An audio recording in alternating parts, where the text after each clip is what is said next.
एक अंक 2 रुपए का होता था। साल में 52 हफ्ते होते थे। 2 गुना 52 104 रुपया होता था। सालाना एक अगर 100 रुपए के पत्ते आप देते हैं तो आप वार्षिक वर्ग उनकी पूरी करते हैं। तो बामसेल भी कार्य करता हूं मैं। करीब 800 मेंबर्स बनाए थे और 80,000 रुपये जमा इकट्ठा करने के बाद एक प्रिंटिंग प्रेस साहब ने यहाँ पर खरीद ली थी। और प्रिंटिंग प्रेस अपने हाथ में आने के बाद फिर बहुजन नायक वो निकाल देते। कुछ टेक्निकल बातें अमरावती के हमारे साथी पाटिल साहब भी कोशिश कर रहे हैं कि बहुजन नायक शुरू करें। वो जो प्रिंट मीडिया जो होता है उसका जो टेक्निकल नॉलेज है वो तो थोड़े से समय में पाटिल साहब यहाँ पर आके बताएंगे। मैं उनसे रिक्वेस्ट करूँगा, गुजारिश करूँगा वो आके बताएं।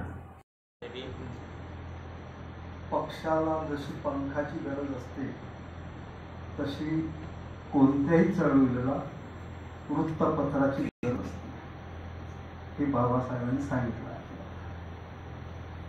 आता आपलं जवळपास 90 पासून किंवा 2003 पासून आपला बहुजन नायक बंद आहे आणि चळवळीचा पेपर त्यामुळे बहुजन समाज पार्टी जे वाढली मला वाटते बहुजन नायक म्हणून आहे। माझ्याकडे अमरावतीला 300 पेपर येत होते बहुजन आणि तायडे गुरुजी होते त्यांच्याकडे 200 पेपर होते।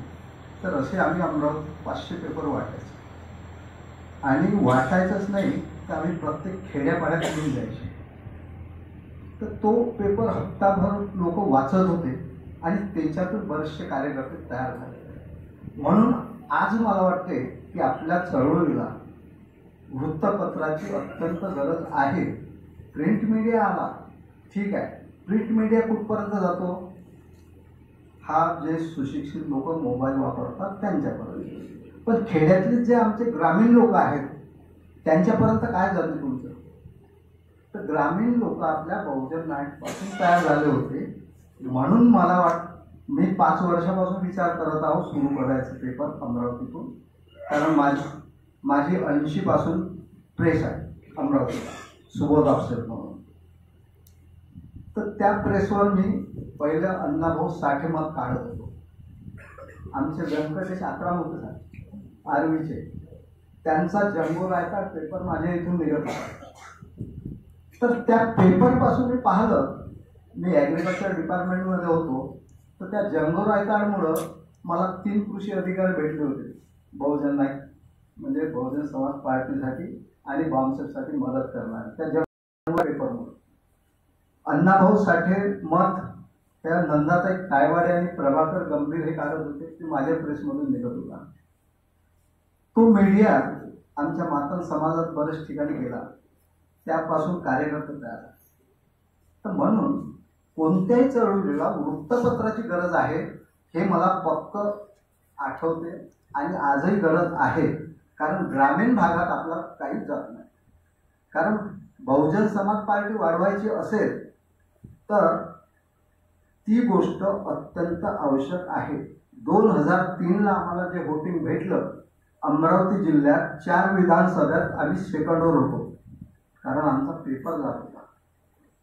कारण 24,000 ते 25,000 प्रत्येक उमेदवाराने वोट घेतलं होतं आणि तेव्हा राजभर साहेब होते प्रभारी आणि राजभर साहेब आम्हाला खेड्यापर्यंत घेऊन जात होते। खेडोपाड्यात कॅडर कॅम्प लावले।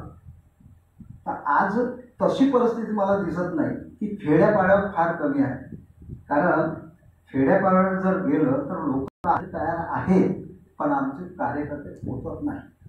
तिथपर्यंत पोहोचण्यासाठी आम्हाला पत्रकाची गरज आहे आणि ते पत्रक आपण काढावं। मी त्याचं स्वागत करेन। जर नागपुरातून निघत असेल तर अमरावतीत मला काढायची गरज नाही, इथूनच पत्रक अमरावतीला येऊ शकतात आणि त्याच्यासाठी जे तनमन धन सहकार्य लागेल ते आम्ही द्यायला तयार आहे। एवढंच बोलून फेसबुक पेज खोलेंगे तो उसके फ्रंट पेज पे एक फोटो है सामने हरियाली है, मैदान है और मैं कुछ पढ़ रहा हूँ। वो मैं जो पढ़ रहा हूँ वो ये पेपर है, वो खराब ना हो जाए इसलिए मैंने इसको लैमिनेट करके लिखा है। तो प्रक्रिया ऐसी है। हे चक्रवर्ती सम्राट अशोक, आपके महापरिनिर्वाण के बाद आपके वंशज बृहद्रथ की राजनीतिक हत्या की गई थी तथा आपका साम्राज्य एवं आपके प्रजा द्वारा अनुसारित बुद्ध धर्म को अत्यंत सुयोजित तरीके से समाप्त किया गया है। आज 11 अक्टूबर ईस्वी 2016 तथा अशोक विजयादशमी के जो डॉक्टर बाबा साहब भीमराव रामजी अम्बेडकर द्वारा 1956 को किए गए धम्मचक्र प्रवर्तन का 60वां वर्धापन दिन है। कलिंग अब ओडिशा के धौली के इस युद्ध भूमि पर यह शपथ लेता हूं कि मैं नाम अशोक, पिता शंकरराव, कुल नाम जगतकर, उम्र 60 साल, निवास कल्याण महाराष्ट्र। आज से जो भी मेरी आयु बची है आपके साम्राज्य के पुनर्निर्माण तथा बाबा साहब के बुद्धमय भारत तथा मान्य और कांशीराम जी के सपनों का अशोका का भारत निर्माण करने में लगाऊंगा। उसके लिए जो भी प्रयोग और प्रयास तथा त्याग मुझे करना पड़े हैं मैं अवश्य करूंगा।